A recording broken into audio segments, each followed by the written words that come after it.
dalgaları karşılayan gemiler gibi gövdelerimizle karanlıkları yara yara çıktık. Rüzgarları en serin, uçurumları en derin, havaları en ışıklı sıra dağlara.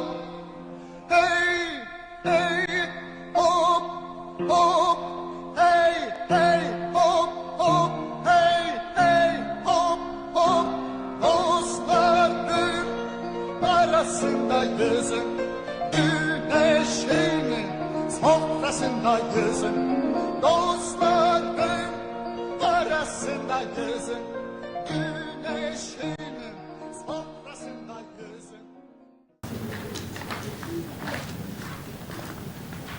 Yeah, good afternoon everybody. My name is Mattheus Harle. I work for Harle in Europe. I'm the Business Development Manager for Facility Monitoring Systems. A little bit of history here. For me, I currently live in France, but I am British, and I've been involved in the particle counting industry since 1992. Harle is part of the Danaher Corporation, which is a conglomerate with 5 strategic platforms, and we fall into the environmental platform. We have a presence around the world, 59,000 employees, and the Danaher revenues for 2011 were around $16 billion. And you'll see some of the names at the bottom here, like Fluke and Leica, Beckman Coulter, Tektronix, etc. who all fall under the Danaher umbrella. That wasn't me. And within the Harle umbrella, you can see that we have a number of different brand names. You'll recognize some of them: Scientific, Orbisphere, Anatel, etc. And we have around the world global coverage, full sales and service teams around the world, as well as having direct subsidiaries. We also have distributors such as Autotest, who we've worked with over many years.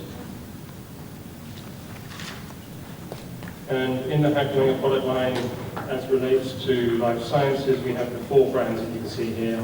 Met1 for air particle counting, HIAC for liquid particle counting, Anatel for total organic carbon analyzers, and Orbisphere for sensors for dissolved gases.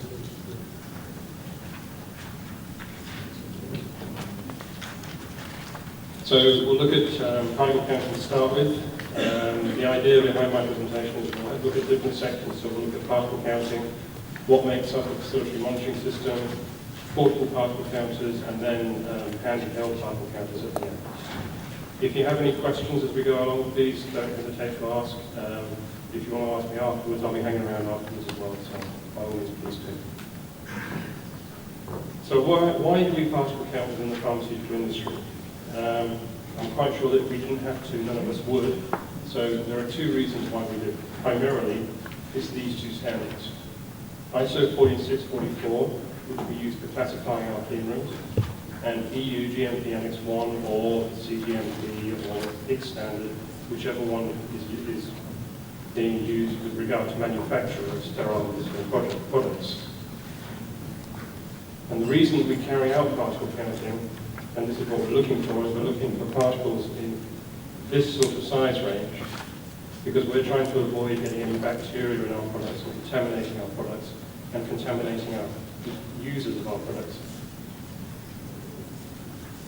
And you can see here some examples of particles that have been found in clean rooms in the past.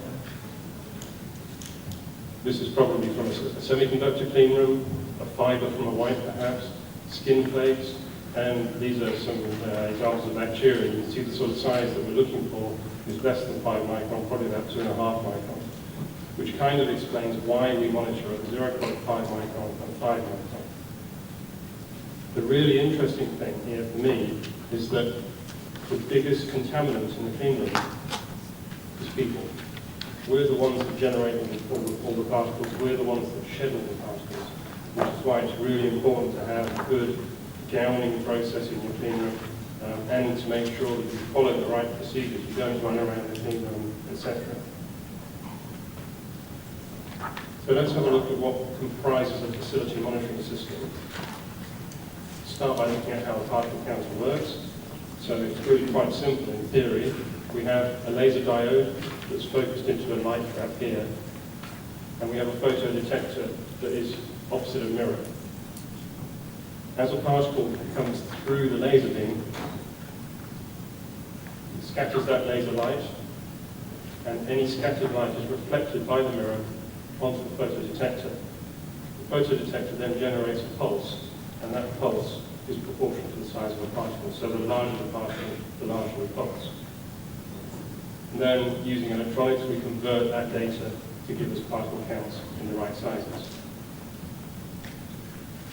For facility monitoring systems, there are three common methods of sampling, either using portable particle counters and manually moving them around your clean room from location to location, sequentially using a manifold or scanner, which means you can sample a number of different points but with one particle counter. And this typically we only ever see now in the electronics industry or for background monitoring of pharmaceutical clean rooms.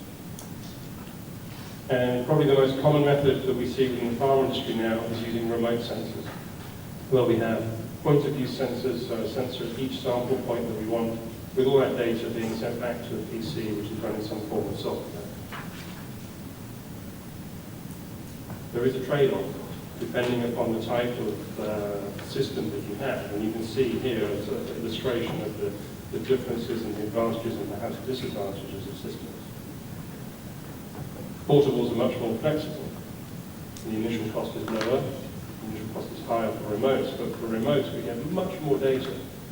We have a higher calibration cost, but we have no labor, more or less no labor costs. So there is a trade-off behind it. But also within the pharma industry now, if you're working in a Class A or a Grade A or Grade B environment, really the only option that you have is to use remote sensors if you're complying to GMP. Because GMP is very clear that you need to sample at such a frequency that you will capture any event in your kingdom. So the components of a continuous monitoring system, we need a particle counter, we need some form of vacuum source, we need some software, either control software or monitoring software. We may have alarm indicators, and of course we do need tubing and cabling. An example of a remote sensor, this is a Mattheus 6000, and they just sit in the clean room, sampling through the inlet port here with an isokinetic probe on it, sending the data off to a PC.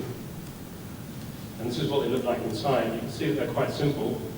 We have the laser optics here, the inlet nozzle here, and the sensing chamber here, and that data is then just converted by the electronics on this PCB at the back to give you your data on your software.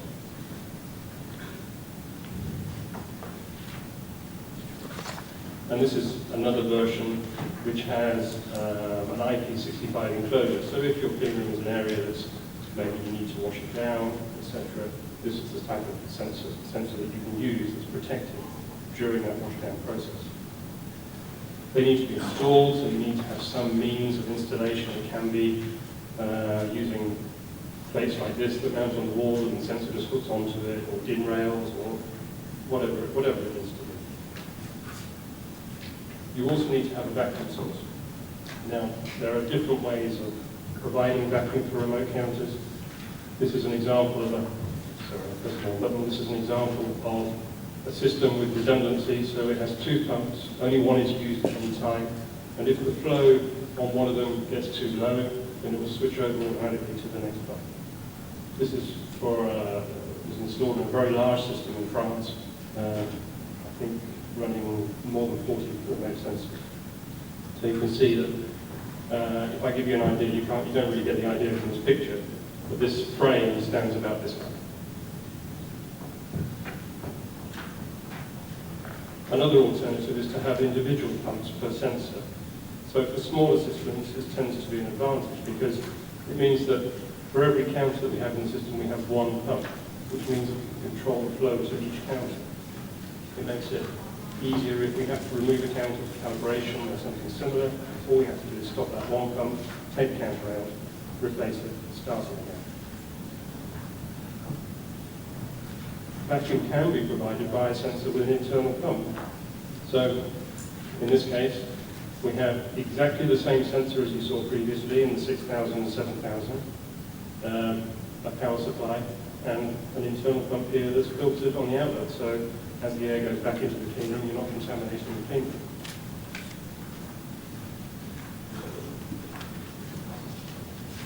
Vacuum requirements tend to vary depending upon the sensor, but for our own sensors, they need a minimum of 406 millimeters of mercury vacuum at the inlet nozzle.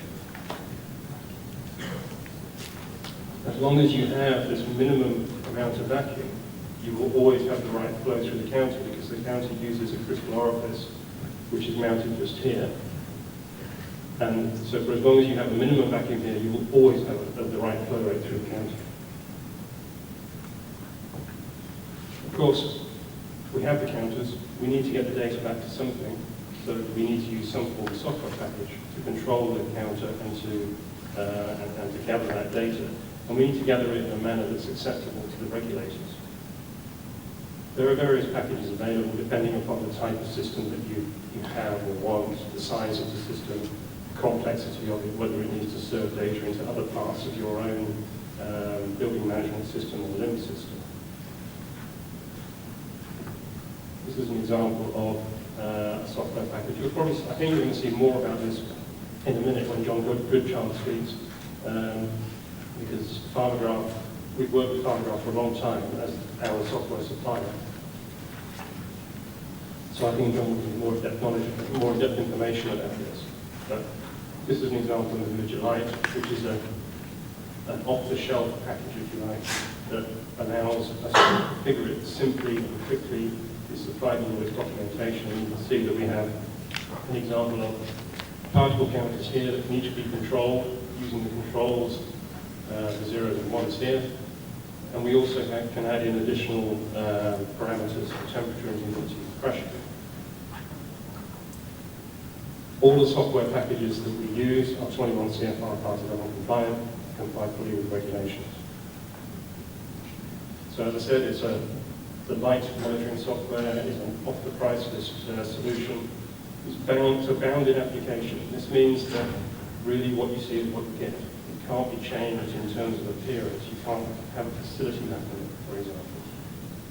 It's very simple to install. It's very simple to configure, and it provides exactly everything that you need to be able to competently run your clean room. It also includes this full IQ/OQ document. And these are the documents. Of course, that's not going to suit everybody, and there is a limit as to how far it can go. Vigilite can be used for up to 20 counters, so we have to have some sort of bespoke monitoring package as well. So this means we need to be able to tailor a software package that will suit your needs exactly. So there are some clients, they may have a system that needs 50 or 60 counters and they want to add into it temperature and humidity, they want to add into it variables, etc. So we need to be able to do that in the software package. And so we have another one that we get through Pharmograph called the Harle FMS. Very flexible. It's a client-server architecture. It can house multiple drivers, so not just counters, not just metal 6000s, for example, but you could put additional counters into it as well, multilingual, but in each case it has project-specific documentation.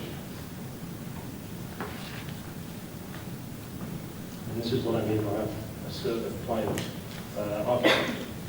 So the server gathers the data from the particle counters and from any environmental sensors that you have around the clean room, makes sure you're not exceeding your alarm limits, saves the data in secure format, 21 CFR Part 11 format, and then manages security depending upon your level of access, your level of authority. And the client displays the results, prints the reports, etc. Now the client can be on the same computer, or it can be on a second computer in another office. It doesn't have to be in the same place. And here's an example of a Harle FMS. This is not a real example, this is one that we just made up in the office, I think. And you can see that we have the different sampling points around the clean room. We get alarms as they come up red. We also get a trend screen, so we can look at the trends over time. We get alarm indicators and summaries of alarms, and we can print alarm reports out, ash reports, etc.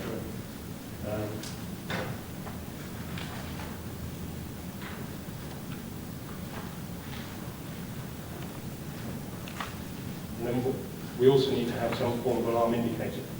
It's always good to know when you've got an alarm indicator. You know what it's like. You can be in a noisy environment. You may not necessarily see a light going off in the corner, or you may not hear a sound going off behind you. So you need to be able to be sure that your operators and yourself know when you do have an alarm. So there's a variety of alarm indicators available. Standard tricolor lamp indicator, an alarm indicator with a buzzer, and also with a lamp set as well. Or an alarm message display unit, which displays in the little window here, in the LCD window, what the alarm is, and allows you to take action to do something about it. In each case, these are just indicators or displays. You can't acknowledge the alarms from them, because the acknowledgement needs to be made at the software. These are some examples of some systems. This is an Invigilite system using remote counters, but with individual pumps per counter. So you can see we have the counters in the clean room, the alarm indicators, and then the pumps back in the technical area, feeding the data back to the software, which is sitting in an office somewhere. We can also add a system watchdog, which watches over the whole system and just makes sure that everything's working correctly. If there's an issue, it alarms, and puts a little message up in the screen here to tell you what the problem is. As I said, John will go into this in more depth afterwards, but it's just to give you an idea of some of the types of systems that we can do and have done in the past. Again, another system here, but in this case we've got remote sensors, but we've also got portables that can be added in. So we've got smart sockets here, so we can do our monitoring around the clean room, plug into a smart socket and upload that same data into the software. And then a large Vision FMS system with 10 continuous particle counters, 10 background counters, so perhaps on a filling machine with your background counters around the rest of the room.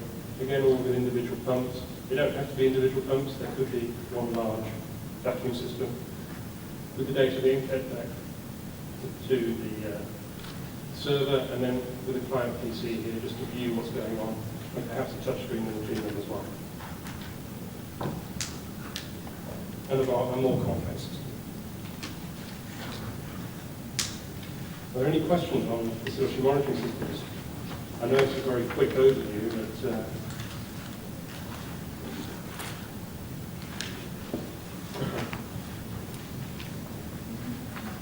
the next thing I'm going to talk about is portable particle counting, specifically with relation to the Met1 3400, which is our portable offering, if you like. And I'll also look at Met1 Simply Paperless, which is a feature that we've added to the 3400 to make life easier when we're gathering data, and also the Met1 HHPC Plus range, which is our new handheld particle counter. So the Met1 3400 is a battery and mains operated 1 CFM 50 litre a minute or 100 litre a minute particle counter. It's multilingual, it will support a manifold, it has wizards on it to allow you to classify the clean room in terms of pass fail, various communication options, and compatible with the software package of Portal, OPC Server, UVO, and Invigilite and Vision FMS. I'm not going to go too in-depth in the actual features of the counter because there is one over there. So the best way to find out about it is to talk to the guys from Autotest, and they will run through it with you and show you exactly what it can do. It's a very powerful machine. Essentially what we have here is we have a computer in a box with a pump and a particle counter sensor. So you can see it has touchscreen here, built-in printer. It has wizards for pass-fail tests for all the ISO, UGMP, etc. It has, it's password protected, so that only the right people can use it or make changes to it. So if you're not authorized, you can't do it. It supports processed gases. So if you have a need to carry out particle counting in nitrogen, for example, we can calibrate the particle counter to be used with nitrogen. The built-in memory will store the last 2,500 data sets, and in each case, all of our particle counters meet or exceed ISO 21501, which is a calibration standard for particle counters, which will become more important in the next year to 18 months because of some changes that are happening to ISO 14644, which are going to require particle counters to be calibrated following ISO 21501. Is anybody aware of ISO 21501 here? It will become an issue in the next 18 months or so. So 3400, we've made some enhancements to it very recently and have just launched the Met1 Simply Paperless. Why do we want to do this? What's the benefit to you? Well, currently, when you carry out your cleaning monitoring, this is the process that we follow. We start the sampling, we take the printout, we review the data, we paste it onto a sheet, photocopy it, maybe into that data into LIMS or into Excel, check the data, make sure it's right, everything has to be signed off. Then we file the printout, and we have to store it for 20 years. And we have to keep it, and if the regulators come along and say, where's that data from this date, somebody has to go and find it. So it has to be kept accessible.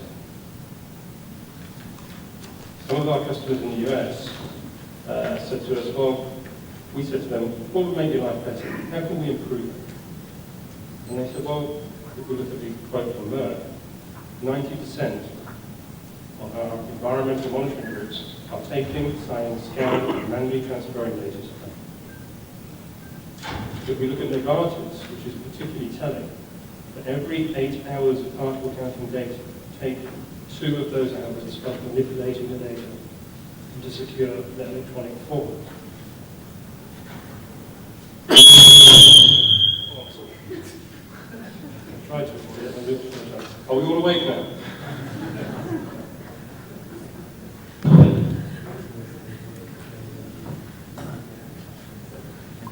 So, just to remind you, this is the traditional printout storage if we were doing hostility. If we were doing environmental monitoring to store the data, we're going to print the data out at the end of our monitoring, we have to tear and cut the printout.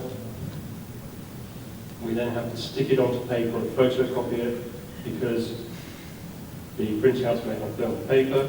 Thermal paper fades as time goes on, so we need to make sure we have a proper copy of it. And then we have to store the hard copy in a secure storage facility for the next 20 years.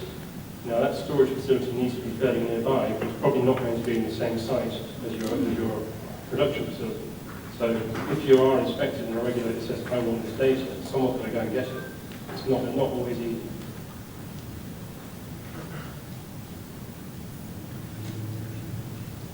And it's the same if we want to transfer data into Excel.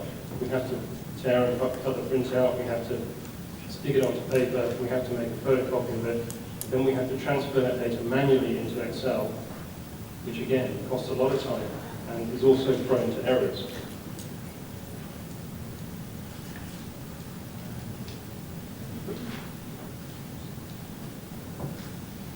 So what's the ideal resolution?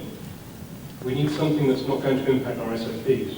We know the power industry doesn't like change. We don't like to have to change our SOPs. We don't like to have additional processes. But we do want to reduce the time it takes to do this. We want to eliminate the errors that might happen and really make the process as simple as possible. So by using Met1 paperless, we can eliminate paper and we can reduce the amount of time that it takes to do this. So we have a new firmware for the Met1 3400. It sends the exact ticker tape, i.e. the printout data, the data that you get on this printout, it sends it directly to PDF onto USB stick. So that means that all you have to do is go and do your monitoring, you get the data on the USB stick, You take your USB stick out of the clean room, and then you print it off as a PDF format. Or you just store it on your LIMS system. It means that nobody has to go out and tearing off tape, printouts, sticking onto paper, etc. There's minimal or no impact to existing SOPs, and it will save time and so it will save money. It's very simple to do.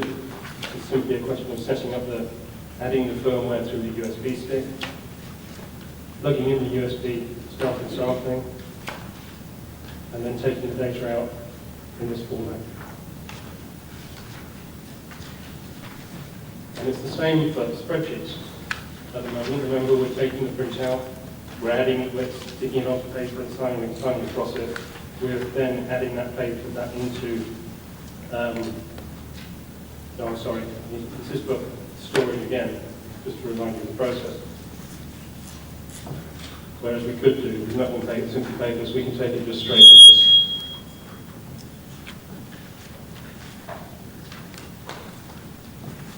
And remember that for spreadsheets, we have the same issue. We still have to tear the paper and print it out. We still have to sign it, have it signed off by a manager. And then we have to manually transfer that data into a LIMS system, which, prone to errors, takes time, etc. With Net 1 Simply Paperless, we can print the data out, we can send the data to the memory stick in Excel format, so then we can load it directly into our system. And we always have the same PDF copy, which is secure, 21 CFR Part 11 compliant. And again, the process is really simple. We plug in the USB key and we start sampling. And then we have our data exported onto the USB key, ready to go into Excel.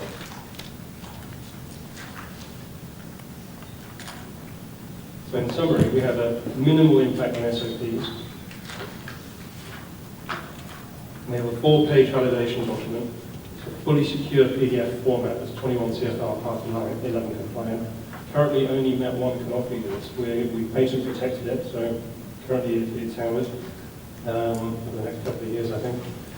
It saves time, so therefore it saves money. It allows people to do other things within the clean room rather than sitting there shuffling paper around. And it reduces the number of errors. In fact, it removes any opportunity for error. Any questions on Simply Paperless? Okay. Handheld particle counters. We've recently launched a new handheld particle counter called the HHPC Plus. Again, there's one over there on the table there, so if you want to have a look at one afterwards, please do so. Please feel free to. So, Net 1 invented the handheld particle counter back in the early 1990s with the Net 1 227. And then in the sort of mid-90s, we upgraded it to late 90s rather, sorry, we upgraded it to the HHPC series. And now we've just released the HHPC Plus series. It allows simple and fast particle counting. It really modernizes the older handhelds and allows you to use them extremely easily. Gives you a low-cost clean zone qualification price at class 5 and higher, has a charging cradle, and it's very simple to transfer data. In fact, if you can use a USB camera, you should be able to use an HHPC 6 Plus. That's how simple it is to use. It doesn't require any software, which in many ways is a good thing because it reduces the amount of validation that needs to be done. It has a charging cradle that allows you to charge the unit, but also allows you to transfer the data using USB or Ethernet. If you want to leave it in the clean room, you can. You can just download the data onto your USB key and take the USB key out of the clean room with you. It's designed to be used in cramped, small spaces for doing spot checks in critical locations, etc.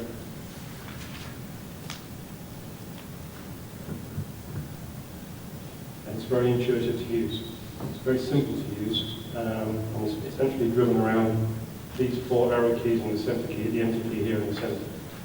And you can see, depending on the model of HHPC 6 we're talking about, you can choose the number of sizes that you want to see, whether you want to have temperature and humidity displayed, whether you want it in American or in metric. So there's a variety of different options. It's very, very simple to use. It can be used for process profiling. You can preview the data prior to exporting it to Excel. You can generate graphs on the actual counter itself.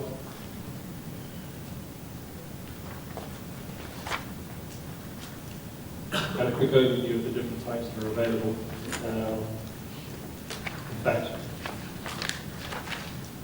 I think with the HHPC6 Plus, the code actually is included anyway, as is the RHT code. So, and you can see that we can go down to 0.3 micron with these two units, or with this particular one, it's only 0.5 and 5 micron.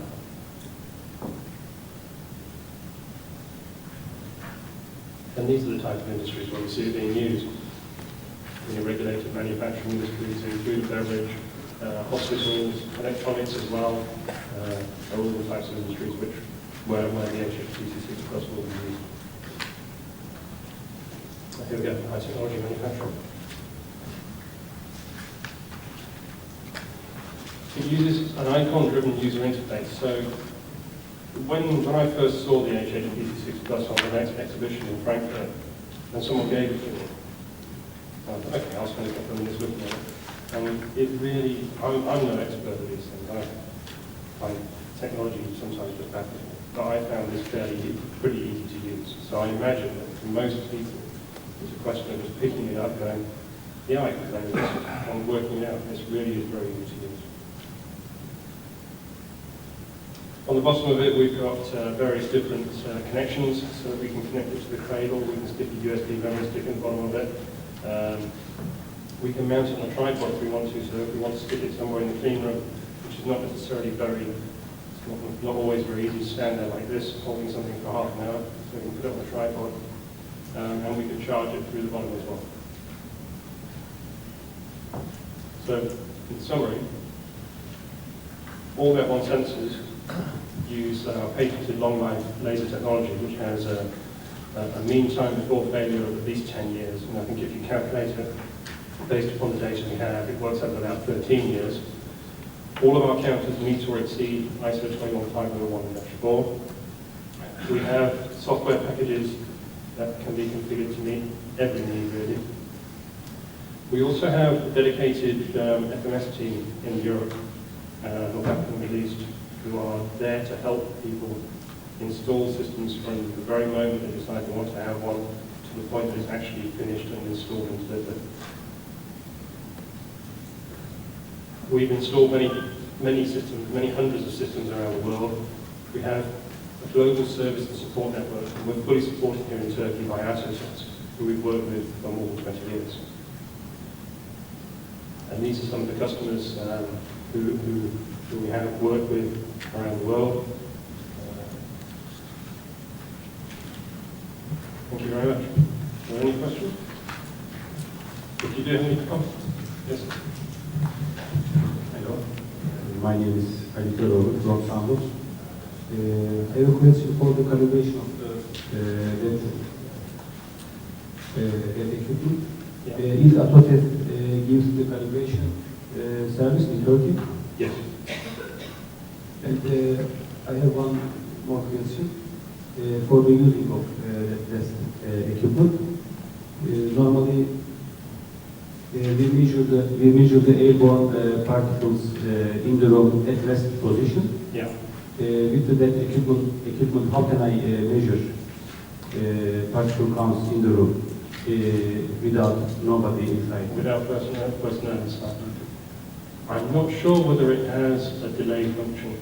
It may have a delay function on it, which allows you to get out of the clean room and for an air change before it starts to count. If not, the 3400 certainly does have, but I'm not sure about it has that. We can perhaps have a look at it. Thank you. Anybody else?